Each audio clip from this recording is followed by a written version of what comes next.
Jess from Peace Love Books, and today I'm here with my favorite romances of 2020 so far. I have so many on this list. I'm only doing a top 10. I do have 6 kind of shout outs that I'm not going to get into that I'll just say at the beginning of this video and then go into my top 10. I do have a number 1 and then the rest pretty much fall under equal categories because I cannot rank these to save my life. But I did want to show off my new shirt. I made this with my Cricut. It says romance reader and I did mess it up just a little bit, but you can't really tell far away. I love it. I also made my sister one in like a lilac font. I had to wear it for this video because it's all about romance, so I'm gonna go ahead and get to my favorite romances I've read this year so far. I want to give some shout outs to some books that I've loved that did not make this list. So the first one is Dear Ava by Ilsa Madden Mills, Queen Move by Kennedy Ryan, The Rogue of Fifth Avenue by Joanna Shupe, A Curse So Dark and Lonely by Bridget Kemmerer, and Destiny's Surrender by Beverly Jenkins. The first one I have a physical copy, but it's under a bunch of books, so I don't want to grab it, but it is Blood and Ash by Jennifer Armentrout. I was actually sent this through the PR company when it first came out and then didn't read it until this past month, but oh my gosh, I'm kind of glad that I didn't read it until now because book 2 already comes out in September and the first book released in March. But this is a fantasy romance and it's slow, but like so good, especially slow burn with the romance. So this book is over 500 pages and the first 200 pages you're just getting into the story. Our main character is this maiden and she is waiting her ascension, and so she has some powers, and so the Duke and Duchess kind of like keep her locked up and she can't have any close relationships with anybody. She is trained by like the priestess and her job is waiting for her ascension, whatever that is. There's mystery behind what that is, and she doesn't want to just like be this docile kind of quiet, just do what everyone says and live that kind of life. So at the beginning of the book she sneaks out and meets this guy who's this like irresistible guard that has a reputation, and it turns out that he ends up being her personal guard later on, and it's their romance. And this book was so good. Oh my gosh. The romance is so slow burn. Like after their initial meeting, nothing like romantic happens for hundreds of pages, but you're just like totally into it. The ending was insane and I cannot recommend this book enough, especially if you like Sarah J Maas kind of books and romance heavy fantasies. You gotta check this book out. I do have a couple historical romances on this list. So the first one is The Madness of Lord Ian McKenzie by Jennifer Ashley. This one totally blew me away and I wasn't expecting it. And so this one's about Ian, who is on the autism spectrum, but it's not specifically stated in the book because it does take place in Victorian, I think, times, and so they didn't know what autism was and his father didn't know what to do with him, and so Ian was beat a lot as a child and he was sent to an insane asylum, specifically because he saw something he shouldn't have, but his father said it was because of his oddities. And so Ian's now a grown-up and he has a really great memory. He doesn't really do well in social situations. He has to have very repetitive routines, and he meets our love interest, Bethany? I'm blanking on her love interest name, but he meets her and she's actually a widow, so she has more freedom to do what she wants because she's not pressured to marry because she's already married, and they start a relationship, and this book is just perfection. I love it. I loved book 2 as well, and then book 3 I didn't love as much, but I heard book 4 is even better. So this whole series is great. I loved Ian so much. I love the conversations that they had and him kind of finding comfort in our heroine's relationship and her presence around him, and she's very understanding. She helps him, and so it's so good. I would really recommend this one. Next one isn't necessarily a romance, but it has a romance in it, and that's The House in the Cerulean Sea by TJ Klune. I did end up painting the edges of this pink, and I am obsessed with how this turned out. It's like a metallic pink, and it's so pretty. I was really nervous because I get nervous painting my books, but it always turns out fine. And this one is a kind of magical romance, and the romance isn't that big of a plot line. It's an MM romance. Our main character, he's in his 40s, he's a little pudgy, he's not happy, and he works monotonously at his job, which is to be kind of a social worker for orphanages of magical children, and he's very unhappy with his life. But then he is put on the case of the worst children, this house in the Cerulean Sea where the most dangerous magical children live, and he goes there and figures out they're not really all that dangerous and they're just like normal kids kids, and they're all so adorable. All of their characters are just so unique. We have this Blob that wants to be he wants to be the guy that like helps people like take their luggage.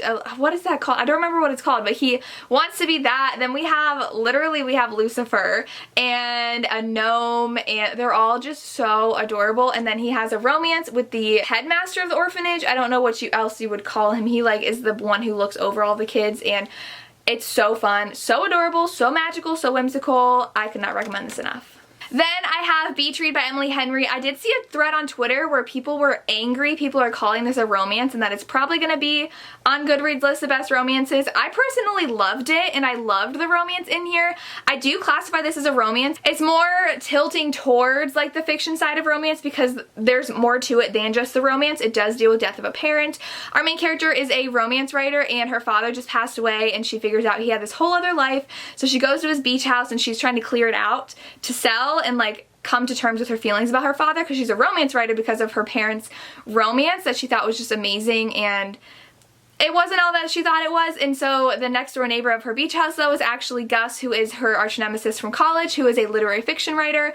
They decide to swap genres because both of them are in kind of writing blocks, and it's their romance, and I thought the romance was just so fun and adorable. And there's a lot of this. People don't like how it's both a fun rom-com and then like a really serious kind of fiction book, because it does have a really fun vibe to the romance, but then our main characters deal with a lot of heavy things. So it's both, and I loved it for that, and I couldn't recommend this enough. I gave it 5 out of 5 stars. I adored it, but it's everything I wanted it to be, so love this. The next one I have is A Kingdom of Dreams by Judith McNaught. I finally read a Judith McNaught and I'm obsessed. This one, our main character is living in a convent. She's kind of like the outcast sister. She's not as pretty, and her sister's like the pretty one that everyone wants to marry. And so her and her sister are kidnapped by these Highlanders because I think they're her father's enemies, and that's why they end up kidnapping her. She is very headstrong and just pulls no punches, and so she tries to escape a bunch of times. She tries to kill the guy that kidnaps her a bunch of times, and they end up having to have a marriage of convenience, which I think we figured out in the first like chapter. But this is kind of like a captive romance, and it was really good. I really enjoyed it. The ending I think did go on a little too long and took a direction that I wasn't planning on and wasn't a fan of, but overall I'm so happy I read this, and I cannot wait to read more from this author. Next one technically isn't a romance either, but there's a romance kind of budding that I'm very excited for the next book, and that is An Ember in the Ashes by Saba Tahir. This one was so good, and I don't know how. I haven't read this yet until this year. Our main characters live in this society where there's like these guards who are all like trained from birth pretty much, or like when they're really, really young. Kind of reminds me of like Star Wars with the Empire, and how like they are all kind of brainwashed and trained to be these like bloody killers from like when they're 10. And our main character guy is one of them, but he's kind of doubting it and doesn't want to like be a part of it anymore, so he's kind of plotting to escape. And then our female main character, her brother's actually taken by the like bad guys, and she wants help to try to find them, so she tries to find the rebels to try to help her get her brother back. She has to pretend to be the like commander's servant, and the commander's this fierce woman who's terrible. She has to pretend to be a servant so that she can get information for the rebels, so that then they can go and get her brother and like all that fun stuff. So it was so good. I am dying for book 2, and like I feel like there's kind of a romance between our two main characters, but like nothing has happened because like when is there time for romance in this crazy society? But I really enjoyed this, and I loved how unique it was, because I don't think I've read a book that has this kind of premise. I'm really excited to catch up on this series because book 4 does come out this year. Next is The Forbidden Man by Karina Halley. This one is an age gap forbidden romance. She is a soccer physical therapist, personal trainer kind of person, so she works with the athletes when they're injured, and she has to leave her current team because she just divorced her husband, who I think is the coach of the team, and so she moves to Madrid and works with their team, and this hotshot early 20s, I think he's like 23, 25. He instantly likes her, and she is almost 40, and she's like, we can't do this because we work together and there's a big no-no in our relationship. And he's kind of like not taking no for an answer, but then like kind of backs off, but then there's kind of too much chemistry between them, and it's that romance. I really loved having the older woman and the younger man, and how it was forbidden because they work together, but because they work together they're around each other all the time, and he does get hurt at one point and she has to help him. And it's just like impossible to ignore the romance, and it was so, so good. And if you liked Love in English, that coach was the main character in Love in English, and him and his wife are both in this book. So read this book and read Love in English because they're both amazing. Then I think I have a book that's going to be on everybody's top romances of the year, and that is Take a Hint, Dani Brown. This one's Dani's book. She is a professor, PhD student, and she is kind of like scatterbrained, but I love her for it. And she's very hesitant about relationships. She doesn't think she can be in a monogamous relationship, and because she feels like the other person has a ton of expectations and is going to hold her down. She's bisexual, so her last relationship was a woman who she worked with, and Zafir is the security guard at the building she teaches at, and so one day there is a fire drill. There's a drill of some sort. Dani doesn't know it. She never checked her email, and so she gets stuck in the elevator. He saves her.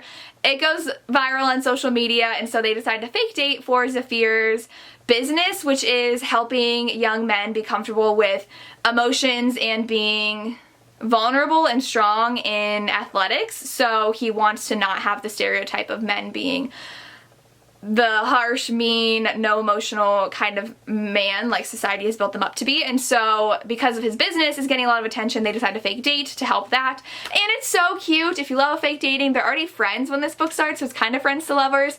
I absolutely loved it. He has to help Dani kind of get over her fears of relationships. He also has anxiety, and Dani helps him when he experiences some panic attacks, and it's great. I loved it, and I could not recommend it enough. Then I have The Secret by Julie Garwood, another classic historical romance author I read and loved. This one, our main character is best friends with someone from Scotland. They met as children, but people in Scotland hate people in England, and so her best friend is having a baby, and she always promised her she would be there for her because her best friend's mother and grandmother died in childbirth, so she's terrified. She gets word that her best friend's pregnant, and so the laird of the clan with a bunch of his like helpers, men, what do you call clanmen?